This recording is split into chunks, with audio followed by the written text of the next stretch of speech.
कैसे लगातार भारत के खिलाफ साजिशें रचा करता था और पुलवामा हमले का भी मास्टरमाइंड इसे बताया जा रहा है। जी बिल्कुल, 2019 के पुलवामा अटैक का एक तरीके से कहा जा सकता है तो मुख्य साजिशकर्ता इसको बताया जाता है और लगातार ये पाकिस्तान में बैठकर भारत के खिलाफ साजिशें रचता रहा है। ओवरग्राउंड वर्कर का एक नेटवर्क जो है वो लगातार खड़ा करता रहा है।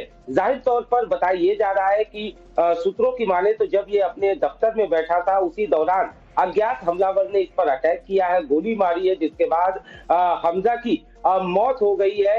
हालांकि वो हमलावर कौन थे इसके बारे में पता नहीं चल पाया है, लेकिन जानकारी यही मिल रही है कि जब वो अपने दफ्तर में बैठा था उसी दौरान ये हमला हुआ है। जहां तक हमजा बुरहान की बात की जाए तो जिस तरीके से ये जम्मू कश्मीर से पाकिस्तान जाता है और वहां पीओके में बैठकर एक अपना नेटवर्क खड़ा करता है। अल बदर जो संगठन है उसको उसका कमांडर था, उस नेटवर्क को बड़ा करता है और उसके बाद भारत में एक ओवरग्राउंड वर्कर का एक बड़ा नेटवर्क खड़ा करने का भी आरोप इसके ऊपर रहा है। इतना ही नहीं, पुलवामा अटैक का मुख्य साजिशकर्ता बताया गया है और बताया ये जाता है कि लगातार वो हथियारों की सप्लाई से लेकर एक हथियारों को एक जगह से दूसरे जगह पहुंचाना या बाकी जो आतंकी गतिविधियों को अंजाम देना, ये तमाम चीजें जो है वो अपने नेटवर्क के जरिए वो कराता रहा है। तो एक तरीके से कहा जा सकता है कि ये भारत का दुश्मन जिस तरीके से सफाया किया गया। हालांकि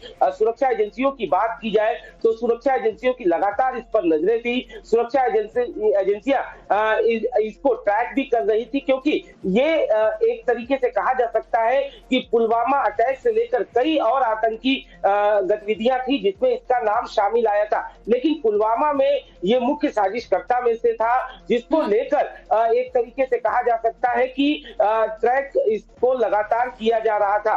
बहरहाल जिस तरीके से इसकी मौत हुई है, वो हमलावर कौन थे, दफ्तर में ये बैठा था, उसी दौरान हमलावर आते हैं और इस पर गोलियां बरसा देते हैं। जाहिर तौर पर ये जांच किया जाएगा कि ये कौन था, लेकिन ये कोई पहला ऐसा मामला नहीं है। इससे पहले भी हमने देखा कि भारत के दुश्मनों को किस तरीके से, खासतौर पर लश्कर की बात की जाए, हिजबुल की बात की जाए या जैशे मोहम्मद की बात की जाए, इसके कई आतंकवादियों को इस तरीके से संदिग्ध हमलावरों ने ठिकाना लगाया है। बिल्कुल सही कह रहे हैं। और इसी कड़ी में एक और आतंकी अब जहन्नुम पहुंचाया गया है। अज्ञात हमलावरों की तरफ से गोली मार दी गई दफ्तर में। बहुत बहुत शुक्रिया अनुज तमाम जानकारी पहुंचाने के लिए।